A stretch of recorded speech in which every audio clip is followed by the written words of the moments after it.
Sudah susah-susah bikin dimsum, malah susah dicetak. 4 hal berikut ini bisa bikin adonan dimsum Anda jelek dan susah dicetak. Hal pertama yang bisa bikin dimsum kita empuk, susah dicetak, tapi kita perlu pakai ini dan sering tidak disadari, yaitu adalah lemak. Nah, kandungan lemak sendiri itu memang akan memberikan rasa dimsum yang lebih enak, tapi masalahnya ketika pemakaiannya terlalu banyak bisa bikin kualitas dimsumnya jelek, jadi susah dicetak. Problemnya tadi saya bilang susah disadari dan Anda butuh karena biasanya lemak ini mau nggak mau kepake. Nah, sumber lemak dari mana aja? Bisa nomor 1 dari dagingnya. Kalau Anda bikin dimsum menggunakan paha, ini sumber lemaknya banyak. Kalau misalkan Anda tidak pakai paha, Anda pakai dada, tapi Anda pakai kulit ayam, ini juga sumber lemak, sehingga bisa membuat hasil dimsum Anda empuk kalau takarannya terlalu banyak. Nah, belum lagi kalau Anda ternyata pakai alternatif bahan ayam yang lebih murah, yaitu MDM.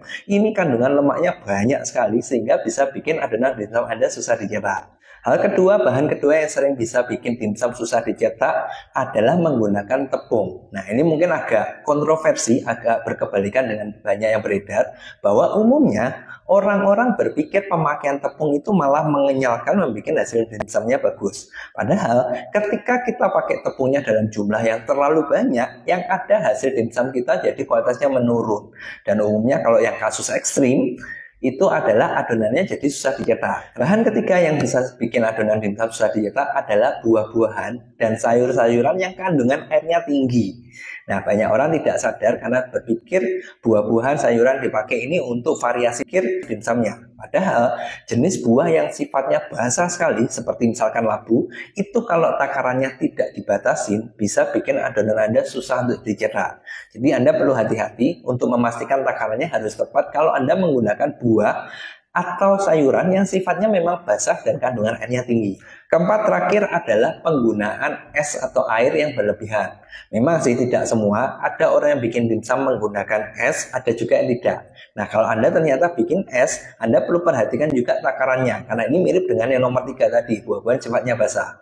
Segala sesuatu cairan yang masuk, entah itu dari es, entah itu dari buah atau sayuran, itu sebenarnya kalau dibilang selalu membuat jelek, enggak juga, karena bisa diikat oleh protein, di mana protein didapatkan dari daging yang kita gunakan, misalkan dari dada ayam atau paha ayam.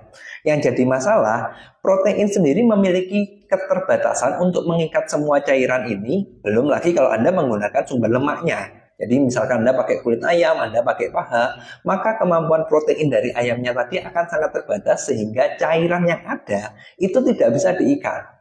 Nah, kalau sudah seperti ini, solusinya sekarang gimana? Kalau Anda bikin dimsum dan ternyata resep Anda tidak bisa diotak-atik, tapi sifatnya lembek, yang bisa Anda lakukan adalah menambahkan bahan tambahan pangan yang bisa mengikat cairan dan lemak tadi. Bahan tambahan yang terbaik untuk solusi hal seperti ini, jadi cairan yang berlebihan atau Anda memakai lemak berlebihan, adalah Anda menggunakan yang namanya serbuk protein M100FT.